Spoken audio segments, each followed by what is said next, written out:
I went from thinking that this guy loved me to maybe 3 weeks later thinking that he was going to kill me. At the start, he seemed like a generous and loving man, but he soon changed. For months, Samantha was stalked, abused and threatened. I liken it to being like on the Hunger Games. You can't let your guard down for a moment because you think if you do, that might be your last moment. Samantha's story is confronting and all too common. Police are called to a family harm incident every 4 minutes. Last year, that added up to 133,000 investigations. But offenders are being caught and increasingly being jailed. In fact, a quarter of them end up behind bars, but every year dozens of women and children end up dead. The scale of the problem in New Zealand is really quite scary. It's not just partners being beaten, it's children too. Shamefully, one child is killed every 5 weeks, and we have the 5th worst child abuse record in the OECD. But Women's Refuge sees children as part of the solution. It wants to see kids taught in school what a loving relationship looks like.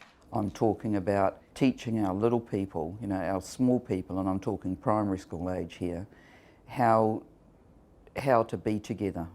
Dr. Ange Jury refuses to believe it's getting worse, but says we need generational change. That change supported by compulsory lessons on healthy relationships. They don't have to be tough little boys.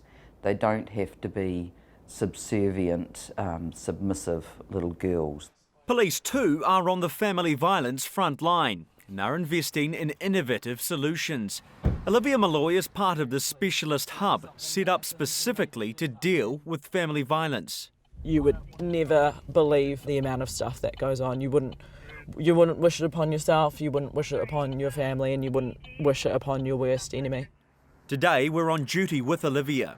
Her job is checking at-risk families. We've just arrived at a home around 15 minutes away from the Balmoral police station here in Auckland, and the woman inside police are visiting is pregnant. She has a 2-year-old daughter. She's now living by herself after her partner put her in a headlock until she was unconscious, so they're just checking up on her. What they find, sadly, all too familiar.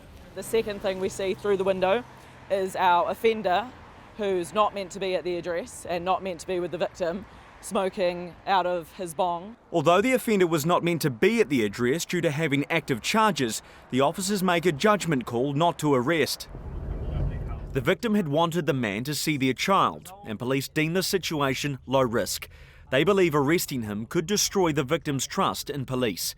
They know communication and being able to speak up is vital for victims. I love the saying, silence hides violence, and I think it's important that this conversation is kept up every day so that people understand that it is present and it can happen to them.